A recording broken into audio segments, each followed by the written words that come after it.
buenas tardes, lo que sea. Estamos acá. Hoy día el día está muy lindo y estoy aquí tomando mi tereré, conversando con los amigos y bueno, un poco conversando qué podríamos hacer en esa segunda charla y cómo seguir el contacto, ¿no? con ustedes y con quien se interesa por el tema. Y yo les provoqué diciendo que, bueno, yo tenía tres ideas, tres cosas que he armado a lo largo de mi dedicación a ese tema que nos interesa, y que me gustaría dejar planteado de una manera un poquito más sistemática. Son cosas que casi, bueno, casi todas he escrito, pero de una manera, no sé, quizás inadecuada cuando las escribí. Y ahora, ustedes saben, cuando uno sigue caminando, las cosas se vuelven más precisas, ¿no? Es raro eso. Uno al principio pensaba que cuando uno mirara hacia atrás para ver, como dice el poeta, el camino que se ha eh, caminado, ¿no? Caminante no hay camino, se hace camino al andar, pero cuando uno mira el camino que anduvo, por increíble que pueda parecer, las cosas se ponen más claras y uno logra ir al grano, uno logra decir quizás de una manera más adecuada lo que son las ideas principales. Eso me ha pasado algunas veces y bueno, quizás sería bueno utilizar esa idea en nuestro contacto, en nuestro diálogo. Y entonces yo le estaba diciendo que había tres cosas, ¿no? Una primera cosa es sobre el carácter de la política cognitiva. Y yo cuando hablo de política cognitiva hablo de una mezcla, una cosa que tenemos que imaginar de una forma integrada, sistémica, holística, pero que hasta ahora la componemos como política de ciencia, tecnología e innovación y política de educación. Esas dos políticas son políticas de conocimiento y tienen tanta relación, lo que no quiere decir que sean iguales, ni mucho menos, pero tienen una interrelación tan grande que son dos sistemas que ya no se pueden mantener, digamos, que ya no se pueden analizar en separado. Bueno, la primera idea es sobre la política cognitiva, la política de ciencia, tecnología e innovación y de educación, el hecho de que es una política anómala en todo el mundo y una política atípica en la periferia del capitalismo. Esa es la primera idea. Y justamente es la idea que me gustaría plantearla hoy de una forma más o menos organizada. Eh, bueno, ni siquiera voy a anunciar las otras dos para no confundirme y para no confundirlos más todavía, ¿no? Entonces después ojalá nos acordemos de las otras dos. Bueno, la primera, yendo luego al tema.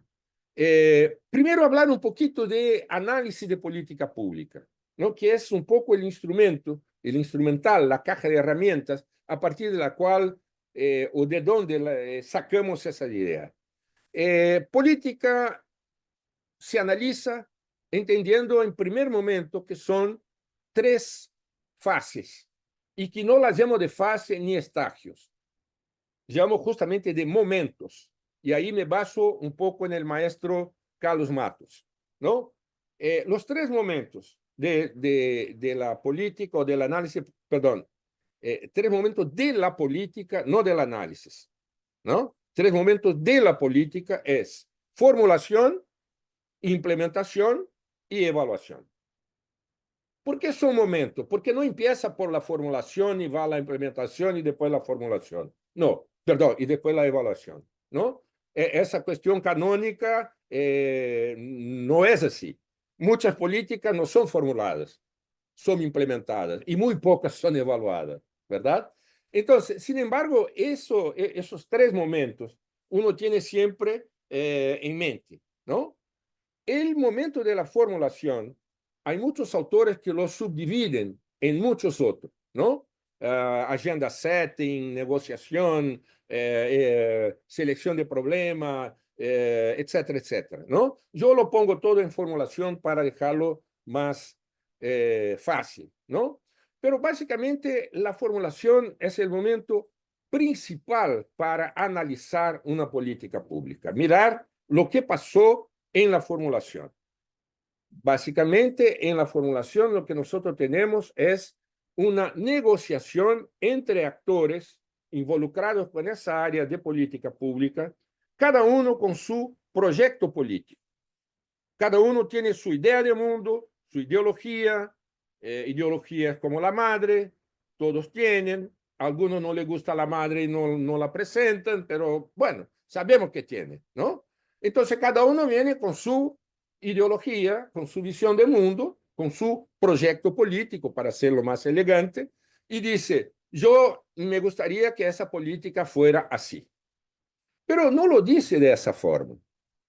Lo que sí hace, porque son actores sociales, es traer una lista de problemas, lo que nosotros llamamos de agenda, ¿no? Una agenda particular. Las quejas, las demandas, etcétera, que ese proyecto político ilumina de la realidad, porque por supuesto es una luz roja, verde, amarilla, y las luces rojas no ven objetos rojos, ven los otros. Entonces, cada actor viene con su proyecto político traducido en agenda política, ¿verdad? Y negocian los actores para ver cómo en un país civilizado, a donde se logró introducir ese proceso decisorio en el ámbito del Estado, ¿verdad? Porque antes no era así, en muchos locales no es así, pero cuando se logra un Estado corporativo como los nuestros, latinoamericanos y en general en todo el mundo, se logra introducir el proceso decisorio y impedir que la gente pelee en la calle, tenemos ese proceso de negociación. ¿Qué sale de ahí? Sale de ahí la política pública. La política pública nace del enfrentamiento de las agendas. Ah, no, pero ¿y la planificación? No, no hay planificación, chicos. No, no, no, no.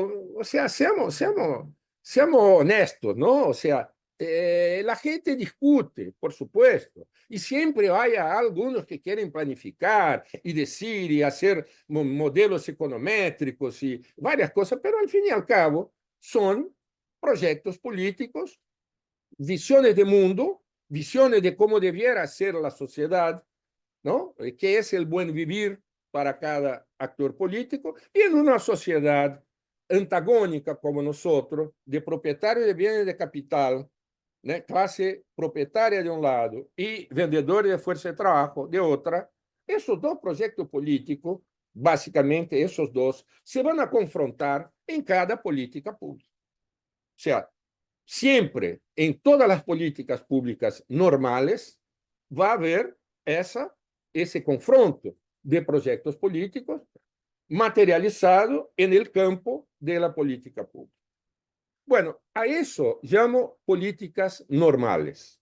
Esas políticas son las que enfrentamos todos los días y que, digamos, ocurren en todas las áreas de política pública. Ahora, me intrigaba el hecho de que mirando en Brasil, pero lo mismo en América Latina, mirando los programas políticos a cada elección federal, mirando los programas políticos, veía ahí que en varias áreas había una distinción muy grande entre los partidos de izquierda y de derecha. La política económica, la cuestión de género, la cuestión de las mujeres, del aborto, de la exportación, del crédito agrícola, todo eso era distinto. Cuando llegaba con ciencia y tecnología y educación, era igualito. Mira, qué raro. ¿Por qué?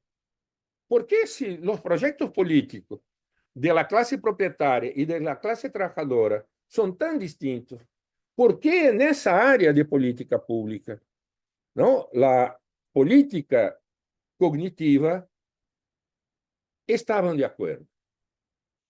Y yo miré eso y dije, bueno, pero a ver cómo es en el resto del mundo. Y empecé a estudiar cómo era en el resto del mundo. Y me di cuenta que eso no era algo exclusivo de Brasil o de América Latina. ¿Por qué hablo de América Latina? Porque desde siempre, como les dije en la primera reunión nuestra, yo trabajo con América Latina, he trabajado con latinoamericanos, les hablé de Sábato, de Amílcar Herrera, etcétera, y yo conocía bastante, digamos, razonablemente la política de ciencia y tecnología y la política de educación latinoamericana, y me daba cuenta de que había aquí una clara atipicidad, ¿no? Las, nuestros actores sociales, los empresarios, la universidad, el Estado, y estoy hablando del triangulito de Sábato, no actuaban como actuaban en el norte, ¿verdad?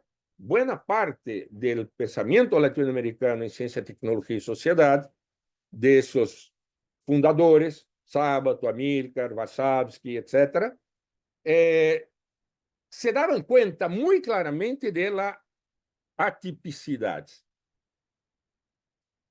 pero no profundizaban el tema de la anomalía.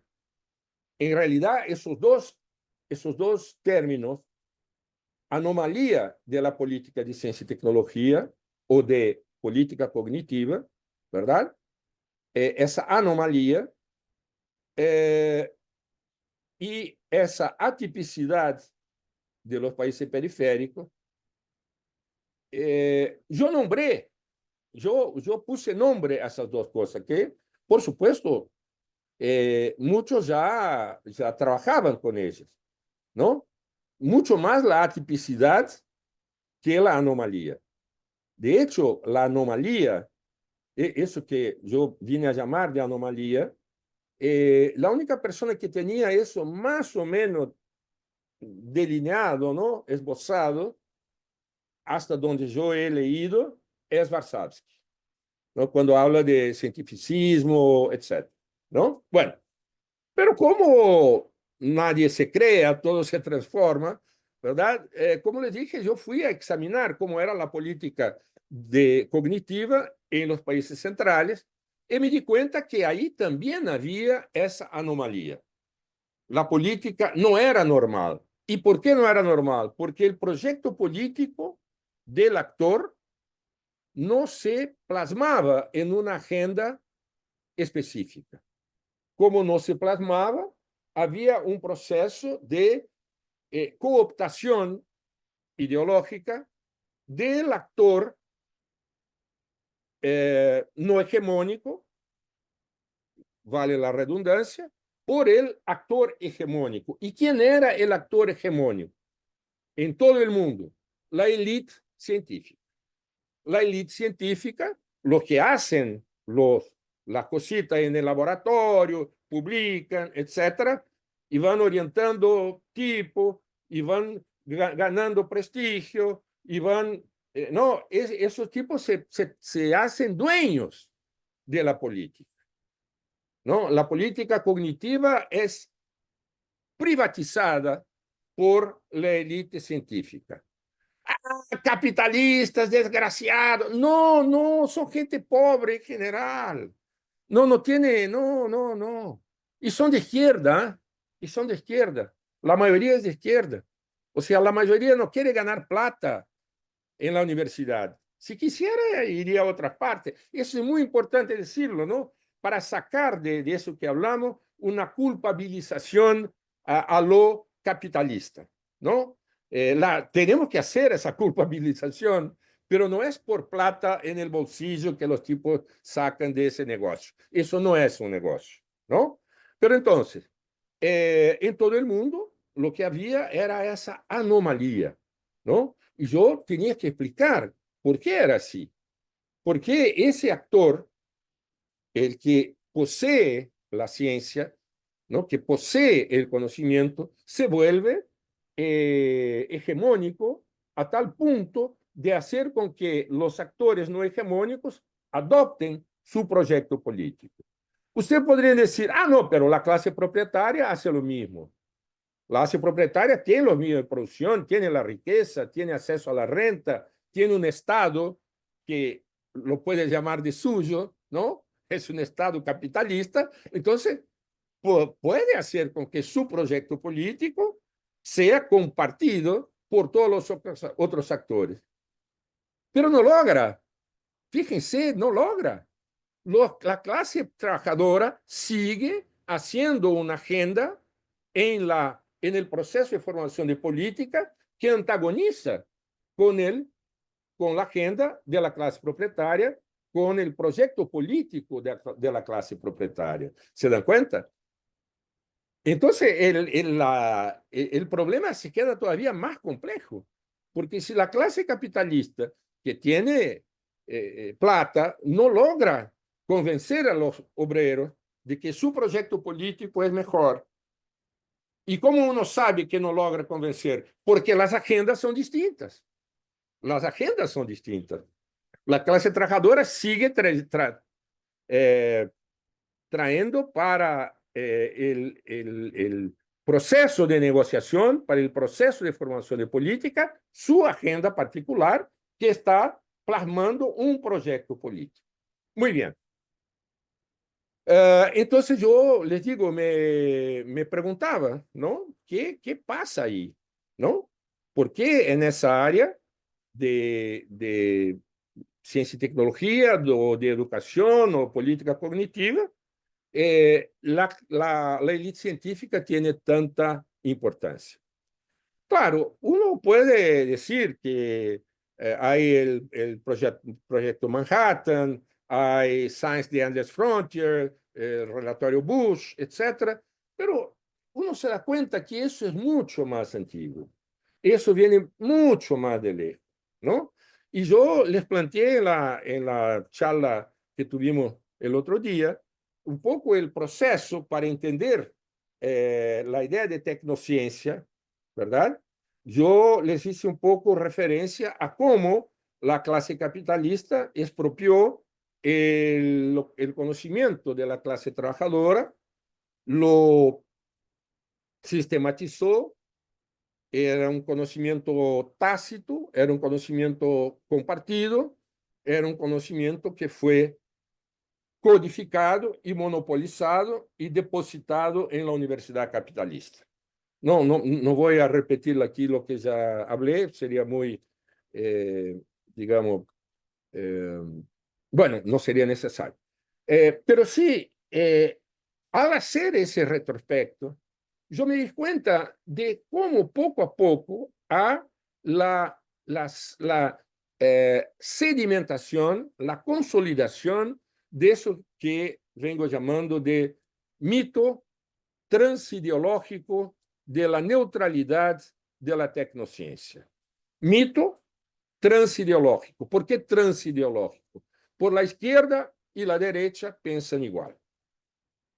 La derecha, por supuesto, no es, todos saben que piensa así, ¿no? La idea de progreso, etcétera, todo eso está muy plasmado, muy internalizado en el pensamiento de derecha. Y la ciencia y tecnología, eso que yo digo que esa separación en realidad es una manipulación ideológica del capital para tranquilizarnos, ¿verdad? Ya les hablé sobre eso. La derecha tiene claramente esa idea de que la tecnociencia es neutral. Los marxistas ortodoxos, y yo les hablé también sobre eso, solamente repitiendo, dicen las fuerzas productivas que crecen lineal, se desarrollan lineal inexorablemente, tensionan las relaciones sociales de producción, la cosa explota y cambia el modo de producción. Entonces tenemos el esclavismo, feudalismo, capitalismo, socialismo y comunismo. Claro, estoy resumiendo y caricaturizando, pero para entender por qué llamo de mito transideológico de la neutralidad de la tecnociencia capitalista. Ese mito es la razón fundamental de la anomalía de la política cognitiva. O sea, el hecho de que ese mito cargado, cultivado, profitado, en el sentido de que saca beneficio, ¿no? No hay una palabra en español que yo sepa, que gana prestigio con ese mito, esa élite científica logra, a través de ese mito transideológico, mantener la política cognitiva ensartada, o sea, encauçada de acuerdo con sus ideas de cómo debiera ser el mundo. Y en realidad, su idea de cómo se da la relación ciencia, tecnología y sociedad, cómo se debiera dar la relación ciencia, tecnología y sociedad, CTS, es es el hilo conductor, ¿verdad?, de nuestra política cognitiva. Bueno, entonces, de esa forma, yo lograba explicar el hecho de que de una forma distinta de las políticas normales, ¿no? La política cognitiva era una política anómala. ¿Por qué? Porque las demandas, perdón, las agendas particulares de los actores no reflejan su proyecto político. Claro, en las políticas normales, la agenda decisoria, ¿no? La agenda que pasa a ser implementada, la agenda que sale del proceso de negociación y que el gobierno se compromete a implementar, más o menos, es un promedio ponderado de las agendas particulares, ¿no? Ponderado justamente por el poder que tiene el actor, ¿verdad? Entonces, tú tomas la agenda decisoria, es igual a alfa, poder político del actor A, por la agenda del actor A, más beta, poder político del actor B, multiplicado por la agenda política B del actor B. Lo mismo, omega por agenda del gobierno y así por adelante.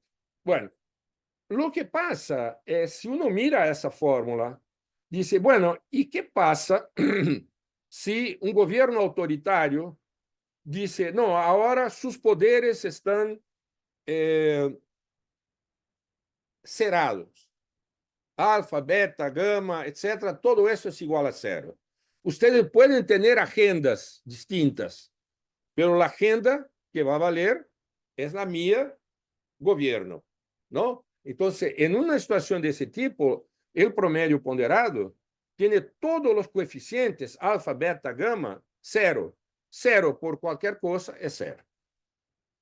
Entonces, la agenda decisoria pasa a ser la agenda del gobierno autoritario. ¿Por qué? Porque el gobierno autoritariamente, conflicto abierto, dice, ustedes ya no pueden hablar. Ahora, imagínense un gobierno todavía más autoritario. Quien ha tenido un padre autoritario sabe que el padre nunca lo golpeó. El padre lo miraba y el tipo ya sabía que no debiera hacer lo que estaba haciendo, ¿verdad? Bueno, un gobierno más autoritario no necesita amenazar los actores sociales para anular sus coeficientes, sus poderes. Un actor más autoritario logra convencer los actores que su agenda A, su agenda B, su agenda C debe ser la agenda G del gobierno. Entonces, si hay un mecanismo de aceptación de la agenda del autor, del actor todavía más autoritario. Y ese actor todavía más autoritario, en el sentido más hegemónico, si es que se puede llamar así, ese actor hegemónico que es la comunidad científica, no necesita anular poderes, alfa, beta, gamma, no. ¿Por qué? porque las agendas particulares son iguales. Ah, pero los proyectos políticos son distintos. Por eso la anomalía. ¿Tá? Bueno, essa ideia de anomalia era. Porque, mira, há coisas que uno vê desde a América Latina y que parece que nuestros pares que están en el norte y que nacieron en el norte y que trabajan en el norte no logran ver. No, ese es un fenómeno que alguien a lo mejor lo explicó y estoy lloviendo en el mojado, ¿no? Pero a mí me parece que por estarmos nosotros acá, nos permitió identificar esse processo, ou, perdão, essa característica de anomalia de la política cognitiva.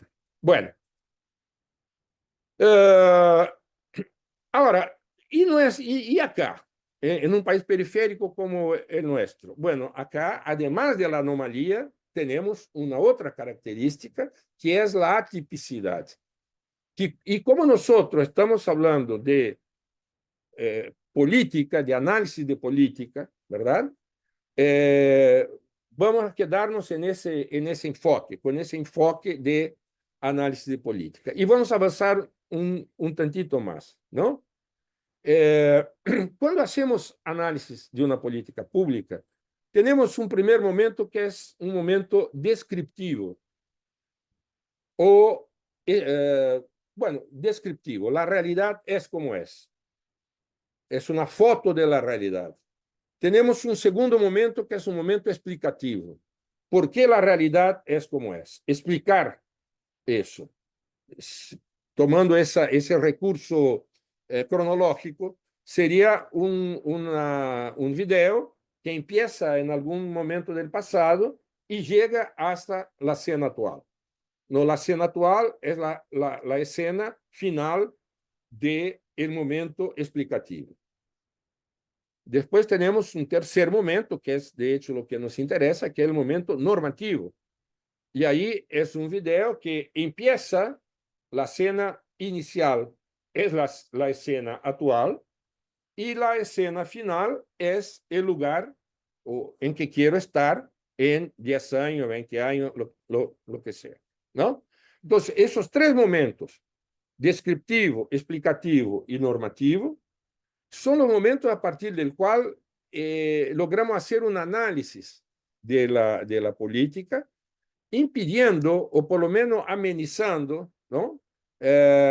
Algo que es muy difícil, que es contaminar nuestra descripción y nuestra explicación del problema con nuestra ideología, nuestro proyecto político, ¿no? Nuestros valores e intereses. Eso es muy difícil, ¿verdad? Pero eso es fundamental para poder hacer un buen análisis político. O sea, intentar lo más posible mirar sin prejuicio, o sea, sin ese sesgo, ¿verdad? Ideológico que todos nosotros tenemos. Bueno, intentando hacer de esa forma, ¿verdad? Yo empecé a describir la periferia latinoamericana. Y en un segundo momento ver en qué dimensión o en qué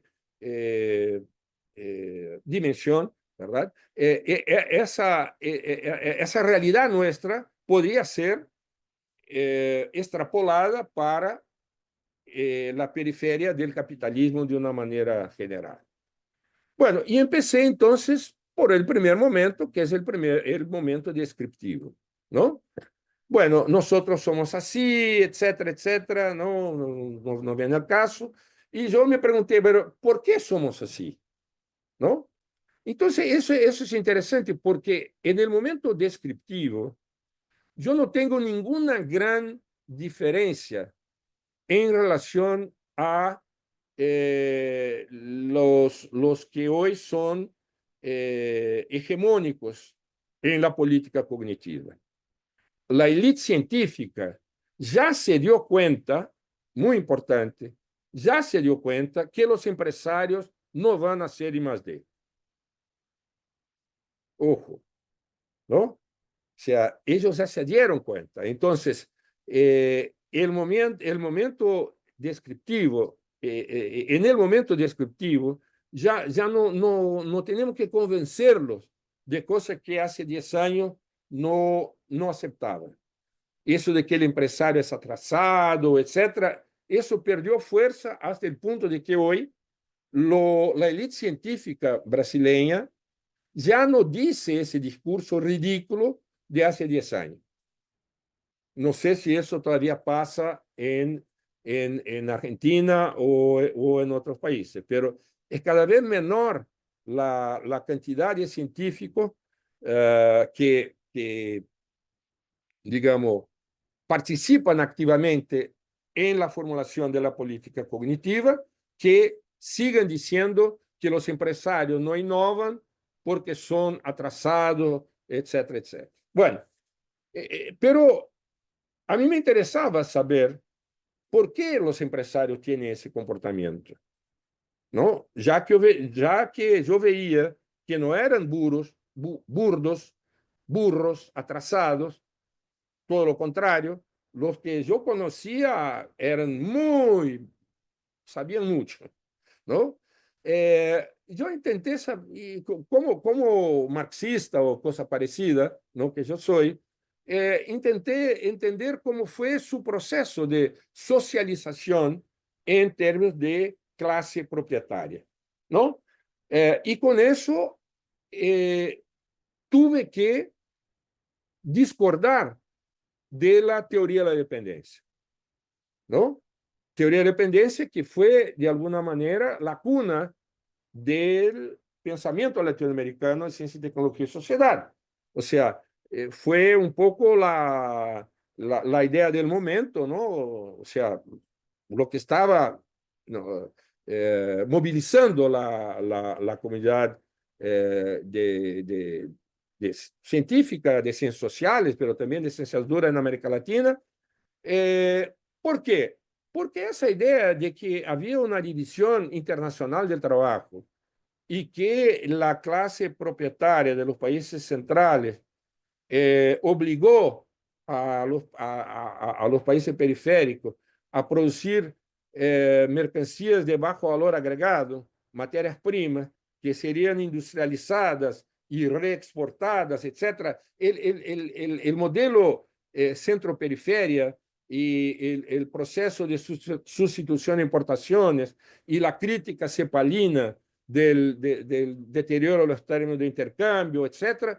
Todo eso estaba bien en términos de primera semblanza, ¿no? Momento descriptivo del problema, pero no explicaba de la manera como me parecía adecuada.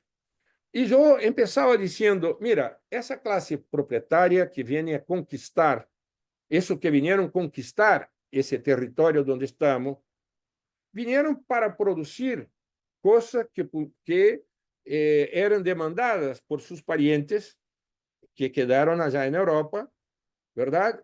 Y lograban vender esas mercancías a un precio internacional.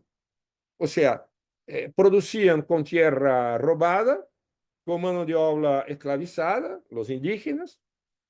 Imagínense la tasa de ganancia que tenían esos tipos.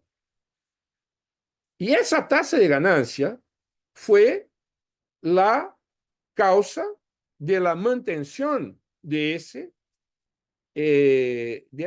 modelo de acumulación capitalista. Equipo que está ganando no se cambia, ¿verdad? ¿Para qué cambiar? Si eso estaba dando mucha plata, ¿no? ¿Para qué cambiar? Entonces, eso de que hubo esa sujeción de la... Y mira, y esos tipos vivían muy bien, ojo, ellos vivían mejor que los que habían quedado allá, ¿no? Si tú tomas la tasa de ganancia, o no la tasa de ganancia, que es un problema también, ¿no? Esos indicadores, muchas veces es mejor no mirar los indicadores, porque ahí viene un tarado y hace un levantamiento de la tasa de ganancia desde la colonia hasta ahora y prueba que la tasa de ganancia ahora... entonces, yo estoy hablando de tasa de ganancia, pero estoy hablando de una cosa mucho más fluida, mucho más, digamos, subjetiva, ¿no? De que esos tipos vivían mejor. Bueno, vivían mejor. No es tasa de ganancia, está bien, no es tasa de ganancia. Pero vivían mejor o no vivían. Ah, no sé. Bueno, pero yo sé. Entonces, ahora tú tienes que probarme que ellos no vivían mejor. Bueno, no importa. Entonces, lo que sí quiero decir es que no hubo una sujeción. Los tipos ganaban mucha plata. Aquí en Brasil había quizás 5 o 8 millones de indígenas. Al final del siglo XIX, en el primer censo, había 400.000 indígenas. O sea, mataron gente en toda América. No, en Argentina, en Brasil, en todo. En América del Norte fue una matanza horrible, ¿no? Y es lo interesante, ¿no? Lo dramático, ¿no? Es que, si no me equivoco, hay 12 estados norteamericanos que tienen nombre de naciones indígenas. No, los tipos lograron robar la tierra, pero no lograron robar la cultura al principio. Después sí, después lo aniquilaron, ¿no? Lo mismo en Brasil. Tú vas a cualquier parte y ves que las ciudades, los ríos, las cosas, todas no, pero muchas tienen nombre indígena. ¿Y a dónde están los indígenas? Fueron muertos. Hubo un genocidio horrible. Ah, pero esa gente no sabía escribir, entonces no dejó nada, eran burdos, eran no, deficientes desde el punto de vista cognitivo. No, ojo, no era así. No, ahora estamos descubriendo que todo lo contrario, que tenían alta capacidad de hacer tecnociencia, ¿no? Y sin separar lo que nosotros llamamos de ciencia, tecnología, religión, etcétera. Todo eso era la misma cosa de su cosmogonía. Y eso era muy superior en muchos términos a lo que traían los europeos. Bueno, pero después de matar a los indígenas, y los indígenas preferían morir a ser esclavizados, muchos de ellos, y por eso hubo el genocidio, trajeron los negros esclavizados de África, ¿no? En Brasil fueron 5 millones también. Y de eso más de la mitad ya se moría en el camino. Y bueno, ustedes saben también, ¿no? Y cómo fue la manera de hacer con que esa clase propietaria siguiera teniendo la mayor tasa de ganancia quizá del mundo como clase propietaria. Claro que había eh, ricos, muy ricos en Europa. No estoy diciendo eso, pero lo que quiere decir es que había una capa, ¿no?, de clase propietaria en América Latina muy pudiente, ¿no? Esa oligarquía rural, como ustedes saben también, y en eso la teoría de la dependencia, y antes de quien... Y estoy hablando incluso de la teoría marxista de la dependencia, ¿no?, de Rui Mauro Marini, de Teotônio dos Santos, etc. No solo la teoría no marxista, ¿no? Esos tipos describen yo creo que de una manera adecuada, por ejemplo, el tránsito del modelo primario exportador al modelo de sucesión de importaciones. Hablan de una oligarquía rural que pierde importancia en la conducción de la política económica, el surgimiento de una burguesía industrial, etcétera, etcétera. Todo eso está muy bien. Pero esa burguesía industrial sigue con su pecado original, que es no hacer innovación. ¿Por qué? Si uno se acuerda lá de Marx, de la plusvalía absoluta y plusvalía relativa, ¿qué es plusvalía absoluta? Es aumento de la jornada de trabajo o disminución del salario, o ambas las cosas, ¿no? Al comienzo del capitalismo, eso fue la regla, ¿no? Las jornadas de trabajo eran de 20, 18, 16, ahora, y bueno, y llegaron a 8. ¿Por qué? Porque el movimiento obrero se organizó para que fuera reducida la jornada de trabajo y para que no fueran disminuidos los salarios.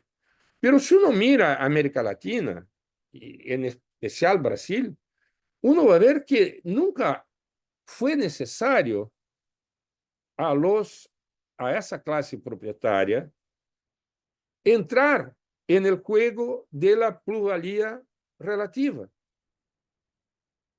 Ella siempre logró hacer con que el, el salario mínimo fuera contenido. O sea, el poder de compra del salario mínimo ha bajado en la mayor parte del tiempo desde que fue concebido como política pública.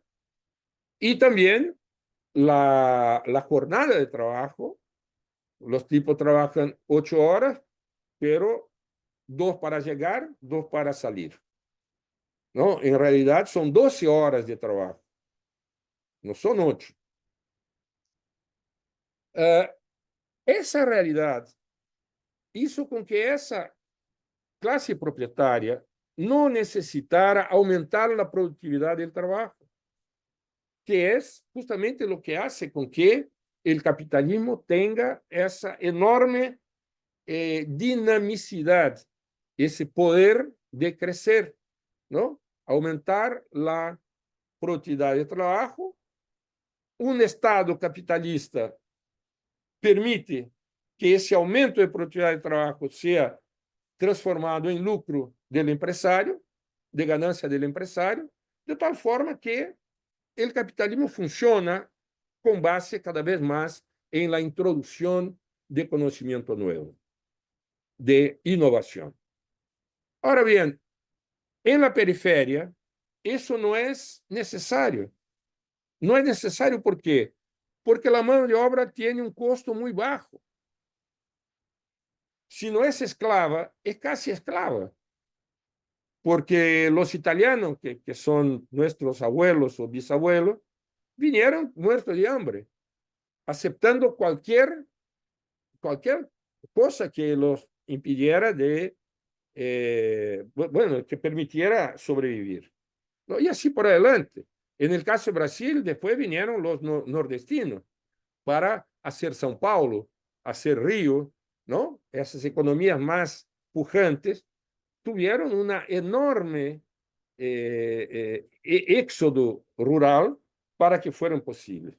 Bueno, todo eso voy a intentar resumir ahora, me permite entender de una forma distinta América Latina, entender de una forma distinta la periferia, entender que la política cognitiva en, en nuestra periferia no tiene por qué estar encauzada a la innovación del tejido productivo. Y eso no es por atraso, es sencillamente porque no es necesario. Ahora bien, volviendo a lo explicativo, ¿verdad? Más o menos cuando se da, y no es casual que sea así, el comienzo del proceso de sucesión de importaciones, hay el surgimiento de la universidad brasileña en el caso. Y voy a hablar de Brasil porque creo que, bueno, mejor me queden las cosas que más o menos conozco, ¿no? Esa universidad brasileña es una universidad totalmente enclavada en el territorio. No tiene relación prácticamente ninguna con el territorio. Y, por supuesto, con la empresa aquí establecida. La empresa local, que era una empresa extranjera en muchas áreas, era una empresa nacional brasileña en áreas de bienes de consumo no durable y era una empresa multinacional cada vez más fuerte después de la Segunda Guerra Mundial, norteamericana. Bueno, esa relación entre la universidad enclavada y la empresa no se dio de la misma forma como se daba en los países centrales. ¿Por qué? Porque esa empresa aquí no necesitaba innovación. En los países centrales, y eso es muy importante resaltar, la relación entre la universidad y la empresa no se da vía aprovechamiento del resultado de investigación desincorporado. Se da a partir de la contratación de los investigadores formados en la universidad que tienen internalizado el conocimiento que ese sí es importante para la empresa. ¿Qué conocimiento es importante? Saben hacer I+D. ¿Sobre qué? Yo les voy a decir después. Porque en realidad el tipo que sale de la universidad en maestría, doctorado, la única cosa que sabe es hacer I+D. Agora, lo que ele sabe, la manera, el conocimiento que él en la universidad usa para hacer I+D, no es el mismo conocimiento que él va a usar para hacer I+D en la empresa. ¿Quién le va a decir el conocimiento para hacer I+D en la empresa? El empresario, ¿no? Mirando el ambiente de negocio, etcétera, etcétera. Ahora, nuestra comunidad científica, nuestra élite científica, nunca ha logrado entender claramente eso. ¿Por qué el,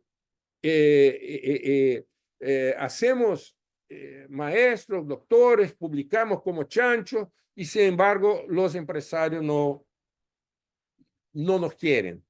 ¿No? ¿Por qué no nos quieren? Si somos, si estamos haciendo todo lo que tenemos que hacer, dicen ellos. ¿Por qué los empresarios no nos quieren? Y ahí viene el discurso del atraso. Son atrasados o no son nacionalistas, como si hubiera algún empresario nacionalista en el mundo, ¿no? Pero entonces dicen, o sea, no logran entender, ¿verdad? Que esos empresarios no fueron subordinados al norte. Ellos eligieron un patrón de desarrollo, un modelo de desarrollo que es más rentable para su negocio. Bueno, voy a parar por aquí en la cosa explicativa, porque faltarían otros elementos, ¿no? Pero para pasar para la fase, el momento, perdón, normativo, ¿no? Claro que el hecho de que todo lo que uno mira aquí, que es made in Brazil, ya existía en el norte y por lo tanto fue ingenerado en el norte y por lo tanto no hay por qué reingenerar de nuevo, ¿verdad? Eso es algo que, bueno, más gente sabe, entonces no voy a, no voy a abundar en eso, pero eso, por supuesto, es un factor determinante, ¿no? La dependencia cultural que tenemos es absurda, es enorme, ¿no? Y condiciona ese fenómeno que hace con que el empresario no haga I+D. Y poco innova, ¿no? Cuando innova comprando máquinas y equipo. Bueno, ahora, ¿cómo todo eso se traduce en política cognitiva? Bueno, ahí hay una esquizofrenia, ¿no? ¿Por qué? Porque esa universidad enclavada hace I+D, hace investigación, da clases, incorporó un modelo de tecnociencia capitalista. Hace todo lo que ellos creen que es la buena ciencia, la ciencia neutral, la ciencia verdadera, etcétera, ¿no? No se dan cuenta de que en realidad no están haciendo ciencia, están haciendo cada vez más tecnociencia, pero eso no lo voy a explicar ahora. Pero lo que es importante entender entonces, que el hecho de que la empresa, siendo atípica, no tiene por qué relacionarse con la universidad a través de la contratación de personas, mucho menos aprovechando el conocimiento desincorporado, cosa que no ocurre en los países centrales.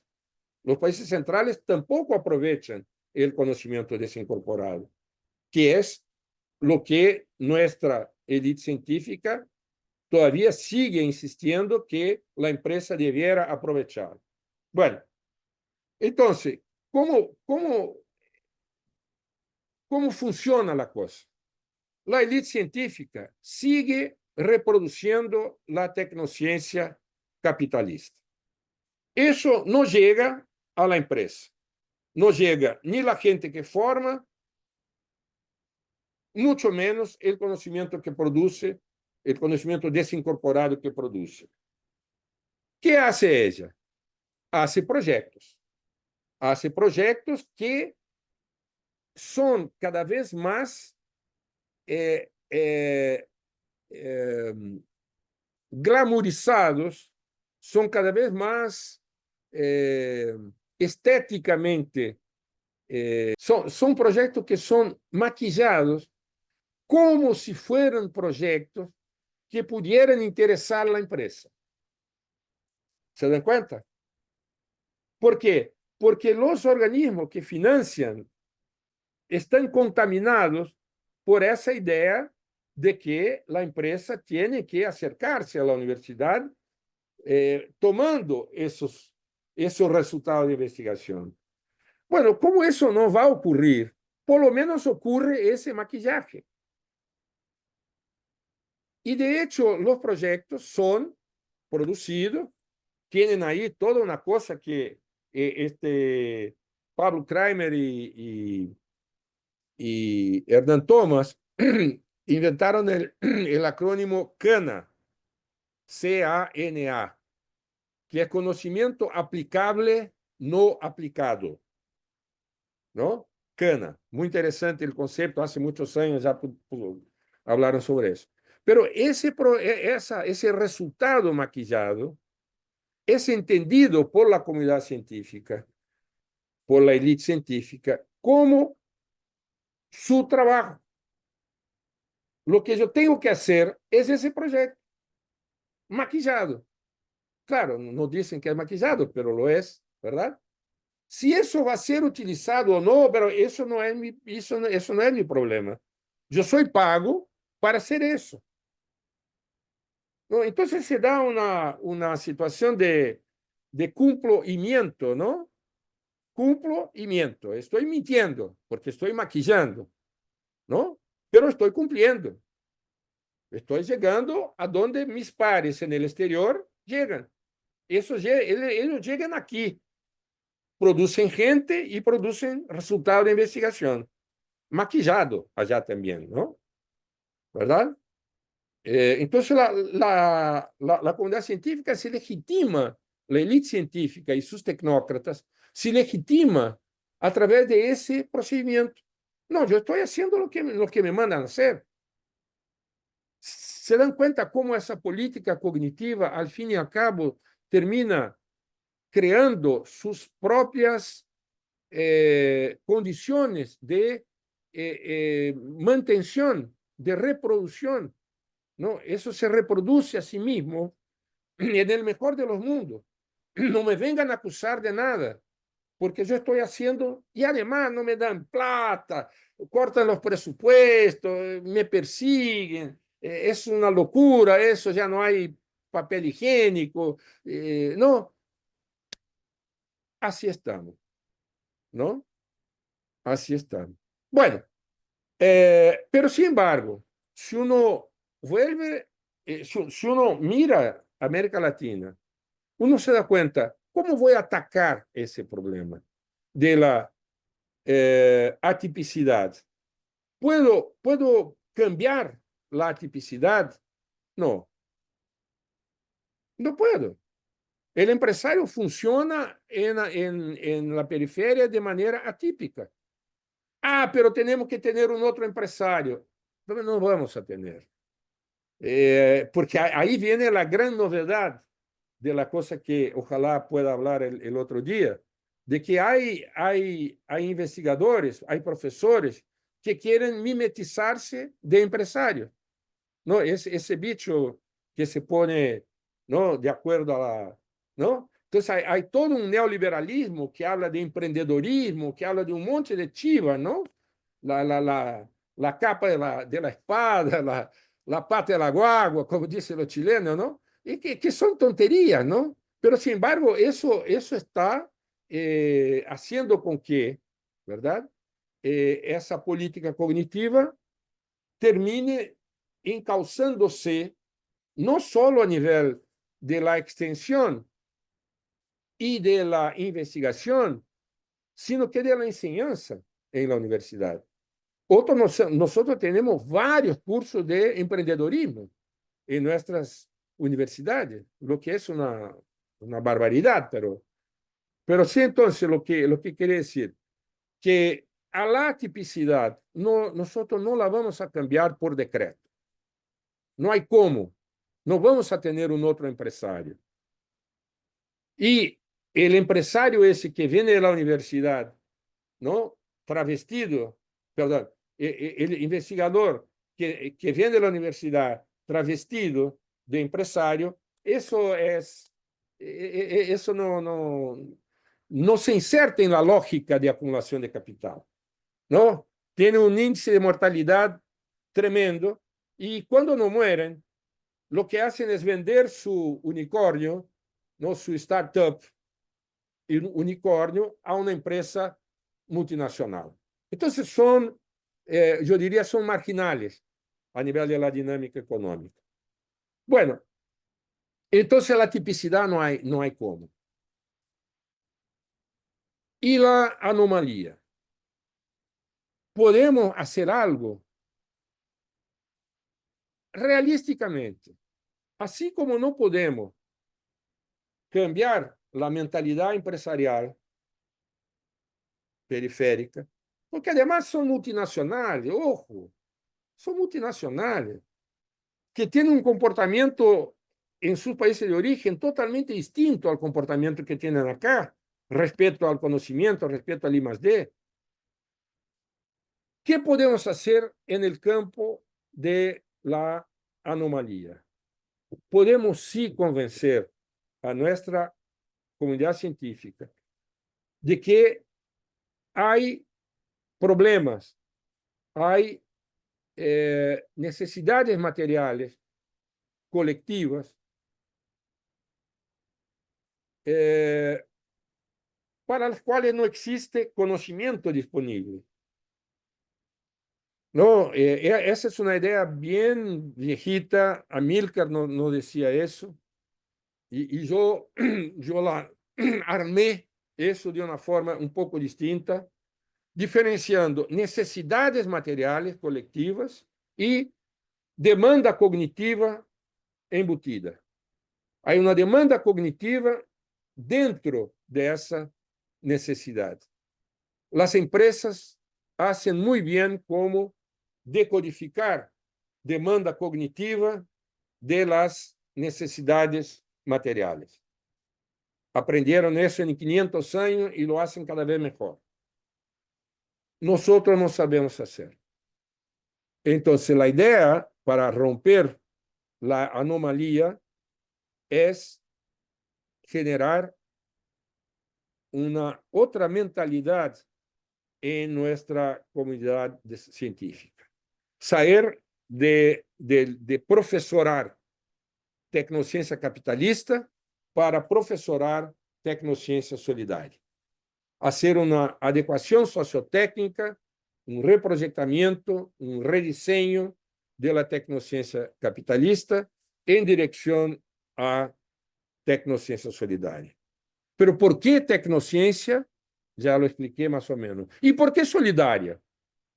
Porque justamente quem pode substituir o papel do empresário schumpeteriano em nossos países es la economía solidaria. Es la economía solidaria. Son redes de economía solidaria basadas en la propiedad colectiva de los medios de producción, no queremos propiedad privada, pero tampoco queremos propiedad estatal, queremos autogestión y no heterogestión ni control capitalista o control estatal. Y queremos que la gente pueda utilizar toda la capacidad que tienen para crear, trabajar, generar valor, generar riqueza. ¿Es una utopía? Sí, es una utopía. ¿Es algo de largo plazo? Sí, es de largo plazo. Pero el largo plazo empieza mañana.